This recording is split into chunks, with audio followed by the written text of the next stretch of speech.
So I want to react to this video.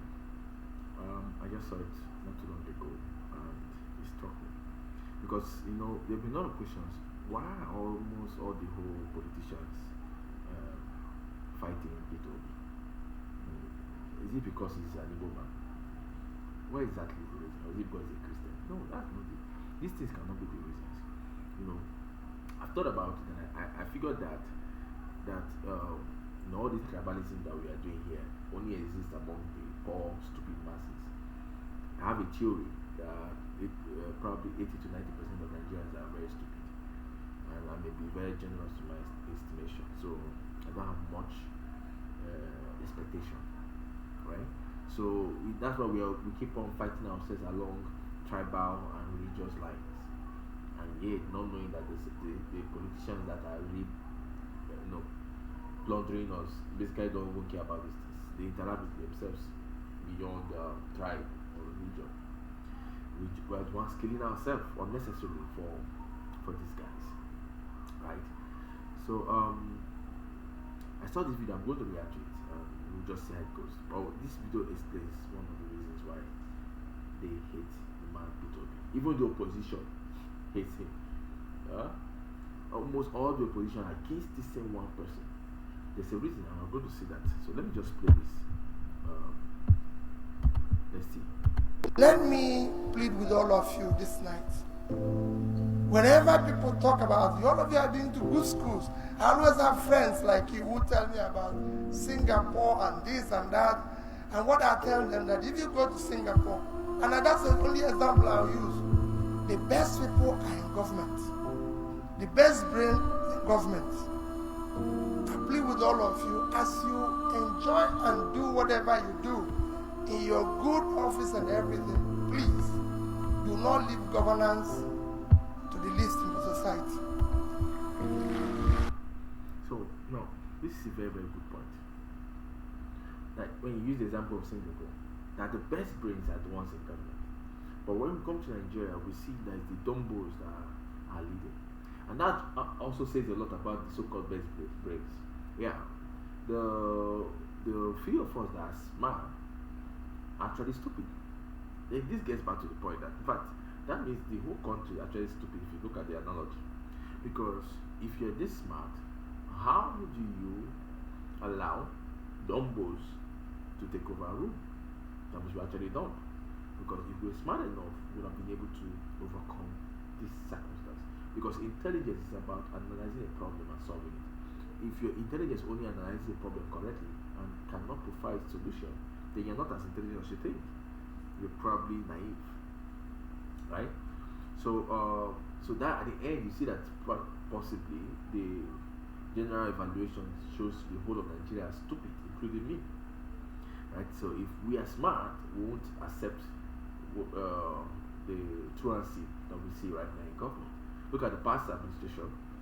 Had someone that couldn't even, he forged his YAC result. So basically, he didn't finish his secondary school. And who was his deputy? A professor, an accomplished professor in law, well educated and smart. When he had a few times to be in charge, you could see the effect of educated and smart leadership.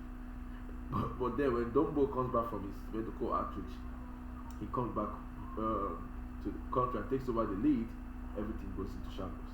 So again, that again is a big reflection of how our system is currently. Right? And if we don't resolve this thing, look, and that's what we're experiencing right now. The guy that's in charge right now, we don't even know where which school he went. We don't even know his name, we don't even know his age, we don't even know anything about this guy. And he's the one in charge of the whole country. I like to believe his deputy is educated, but I don't want to use him as a symbol of education. So that's why this particular government just probably was, because what we just have is the now thieves in government, in different tiers, and all of that. So where are all the smart guys? How come we can't take over power? How come we can't defeat these dumbos that are in charge of government? What are we doing? What are we wasting time for? Right? So I love the applause here. Shows that That's what we are doing today. Yeah. The role models we have in government are the least in the society. That's true. And all of us are complaining. There's no way we won't complain. There's no way. There's no way. People say to me, how were you able to save money? It was very simple. All we did was to shut down the cost of governance. This singular fact is the reason why I pitched in with Peter Obi. I heard different politicians come up with all kinds of solutions and they were just dumb. When Peter Obi started highlighting cutting down cost of governance, I knew he knew his onions. That's why I don't pay that Abero. I don't pay him any form of respect. He just knows how to shout Aluta and revolution now. He can't even talk about any of these things. He's not articulated. He's just busy fighting. He's just a bulldog, just to fight and quarrel and attack everyone.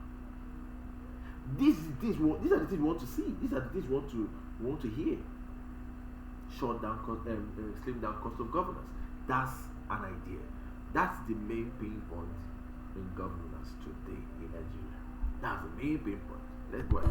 In 8 years, I never had a governor's lodge in Abuja. Why should I have it? I don't live in Abuja. It's not necessary. I love the expression of this lady at the back here. And even the man, you could see how focused they are. This woman is mesmerized right now. She couldn't believe what she's hearing. These are things that was resonated with the Nigerian populace for so long. And one person, a politician that has been at the top there, is saying the same thing, resonating exactly what we've been thinking. The cost of governance is too much. That's what's making this whole thing attractive. As the governor's lodge in Lagos, you can go and sit and live it for 25 years. I don't live in Lagos. Why should we have governor's office in Lagos? Why? In one year alone, we cut the cost of governor's travel by 80%. Why?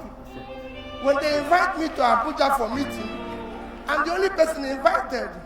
Why should I go with 30 other people who nobody invited? And they have no reason to be there. What we see now is a super caricature. If the president is traveling to a particular country, then some silly sycophants who are actually administrators in their own right, in their own, they are not even taking care of their own estate, they're not taking care of their own states. They will travel to that country to welcome the president. Oh my God, I swear for Nigeria, I will lie. To welcome the president, they will travel. See, I can't say that the only reason why aliens have not attacked the universe, this our Earth, is because of Nigeria. The drama in Nigeria is already too exciting. Why would they not come and spoil it? You travel from your own state to come and welcome the president that was traveling to somewhere else that had nothing to do with you in the first place. What kind of financial recklessness is that? And that's what is happening. You don't need to go too far. No, it's important that you know that. That is what is your problem. The cost. I have to pay for 30 people, nobody invited for the meeting. They constitute a nuisance to the traveling public at the airport. I go to the hotel and pay for them. And you know, because they're idle, they eat more. Because they have nothing they're doing. Why should I pay for them? And that was the cost.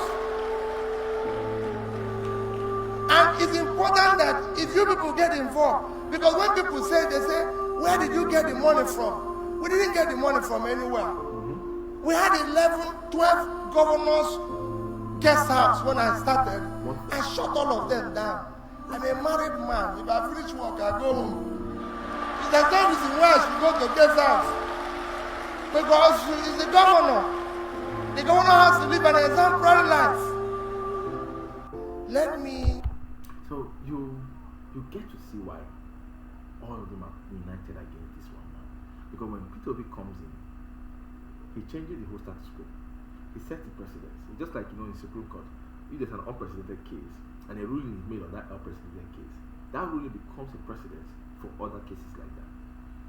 And that's the exact reason why they're fighting this man tooth and nail. everybody put the position on it. I don't expect there should be any primaries in that coalition they're trying to do.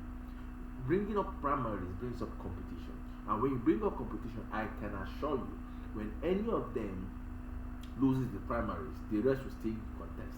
They will still take away the supporters. They're not going to unite their efforts whatsoever. So a primary in that coalition with ADC won't work. It's just not going to work. They just have to choose somebody. And at this point, the guy with the greatest momentum is Peter Obi.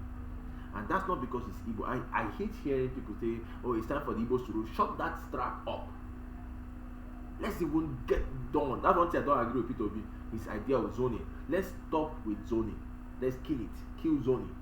Let the most competent person stay. Let's ensure that we are taking up the most competent persons. And that's why I really need the youth to come into politics. We need to join these parties. Join ADC. If ADC is the party that's going to work, let's join it. I think they have a better chairman than the Labour Party's on, and all of that. So this is what I consider, and my heart is still heavy. I really don't. I've stopped trying to care about Nigeria, but man, we live here and want Nigeria to work. We Nigeria working.